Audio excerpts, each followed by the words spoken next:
نبی صلی اللہ علیہ وسلم کی صحیح حدیث ہے اس بارے میں، یا آپ صلی اللہ علیہ وسلم نے صحابہ کو پہلے حکم دیا تھا کہ جب تک ایک بچہ اپنی دودھ کی مدت مکمل نہ کر دے دوسرے کی ولادت وقتی طور پر روک لو، لیکن پھر آپ نے فرمایا کہ نہیں، ایسا نہیں کرو۔ سمجھ میں آ رہی ہے بات؟ اگر حمل ٹھہرتا ہے تو ٹھہرنے دو، اس سے پہلے بچے کو نقصان نہیں ہوگا، اس کے جتنا مقدر میں دودھ ہے وہ آرام سے پی لے گا، باقی کس پہ آ جائے گا؟ روٹی پہ آ جائے گا، ٹھیک ہے، روٹی کھائے گا۔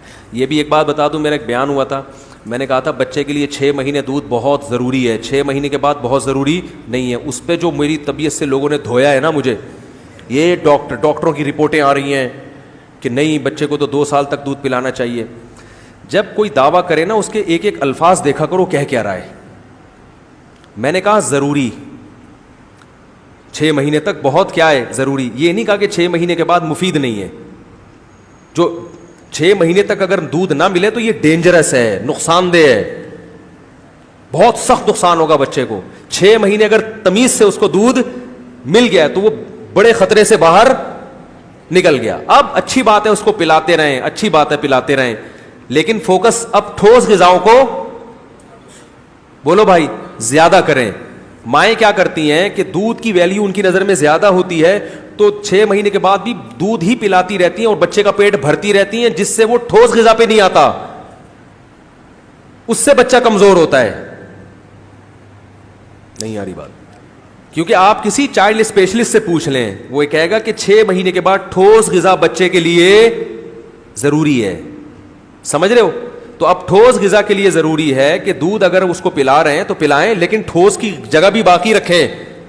اب اتنا دودھ اگر اس کو پلاتے رہیں گے کہ اس کو بھوک ہی نہیں لگے گی تو پھر بچے کی گروتھ میں کیا ہوگی؟ کمی ہوگی۔ اور یہ ڈاکٹر ہی کی باتیں کر رہا ہوں، ایک چائلڈ اسپیشلسٹ نے مجھے بتایا، بہت بڑے چائلڈ اسپیشلسٹ تھے وہ۔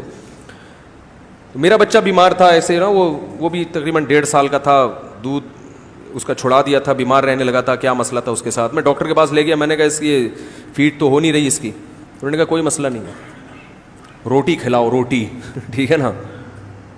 پھر انہوں نے مجھے بتایا، انہوں نے کہا جب آدمی بڑا ہو جاتا ہے نا، یہ ایک عمر ہو جاتی ہے، تو دودھ سے زیادہ ویلیو کس کی ہے؟ ٹھوس غذاؤں کی۔ انہوں نے کہا آپ روٹی چھوڑ دو اور سارا دن دودھ پیتے رہو، کمزور ہو جاؤ گے، اور دودھ نہ پیو صرف روٹی کھاؤ تو کمزور نہیں ہوگے، اور دودھ بھی پی لو اور روٹی بھی کھا لو تو نور اللہ نور۔ کیا خیال ہے؟ لیکن فوکس پہلے کس کو کرنا ہے؟ روٹی کو۔ تو 6 مہینے کے بعد بچے کو دودھ پلائیں، بہت مفید ہے، ماں کا دودھ بہت فائدہ مند ہے، لیکن اتنا نہ پلائیں کہ روٹی نہ کھا سکے پھر وہ۔ اب بھی اگر سمجھ میں نہیں آ رہی تو پھر پولیس کا کیس ہے، یہ پولیس سمجھائے گی آپ۔ تو دعویٰ سمجھتے نہیں ہے کہ بندہ کہہ کیا رہا ہے، ایک بس فیس بک اور یوٹیوب پہ نا توپے لے کے ابے یہ ڈاکٹروں کی فیلڈ میں ٹانگ اڑا رہا ہے، ابے تو مفتی ہے، تو ڈاکٹروں کی باتیں کیوں کر رہا ہے بیٹھ کے؟ بھائی ایک میرے پاس چینل ہے، لاکھوں لوگوں تک میں اپنی بات پہنچا سکتا ہوں، تو اگر کوئی ڈاکٹروں کی بات بھی ہے اور ڈاکٹروں سے تصدیق شدہ بھی ہے، تو اگر مجھے موقع مل رہا ہے تو پھیلانے میں، تو اس میں اور پیسے بھی نہیں لے رہا اس چیز کے میں۔ اور افسوس جب ہوتا ہے جب کسی ڈاکٹر کا تبصرہ آتا ہے، اس لیے آتا ہے کہ وہ میرا دعویٰ سمجھا ہی نہیں ہوتا کہ میں کیا کہہ رہا ہوں۔